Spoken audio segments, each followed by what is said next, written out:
Navsari high school ખાતે સોમવારે chamber of કોમર્સની ચૂંટણી યોજાઈ હતી, જેમાં મહાજન પેનલ અને વિકાસ પેનલ વચ્ચે જંગ જામ્યો હતો।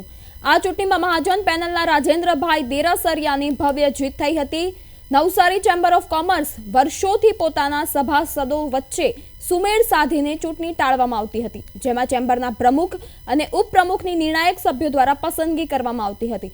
પરંતુ વર્ષોથી નવસારી ચેમ્બર ઓફ કોમર્સની સ્થિતિ નિષ્ક્રિય બની ગઈ છે, જેને પગલે આ વખતે ચૂંટણી થકી ચેમ્બર ઓફ કોમર્સના પ્રમુખ તરીકે રાજેન્દ્રભાઈ દેરાસરિયાની વરણી થઈ છે, જ્યારે ઉપપ્રમુખ તરીકે હરીશભાઈ મંગાલાણીની વરણી થઈ છે।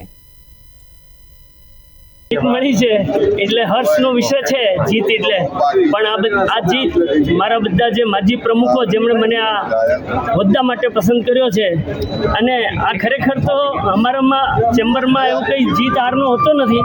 વિનોદભાઈ બી સક્ષમ મારા હરીફ હતા, પણ હવે બધા માજી પ્રમુખો જે મારી પસંદગી કરી છે એ લોકોની જીત છે અને ચેમ્બરની જીત એ ચેમ્બર ઓફ કોમર્સના સભાસદોની છે જે અમને જીત અપાઈ છે। ખરેખર હું એમનો પણ આભારી છું, અને અમે પહેલે જ કહ્યું હતું કે મહાજન પેનલની જીત થશે, કેમ કે આ મહાજનોની પેનલ છે, જેથી મહાજન પેનલની જીત થશે તો અમે પહેલેથી જ કહેતા આવ્યા, અને આજે પણ કહ્યું છે કે આ મહાજન પેનલ છે અને મહાજનોની છે।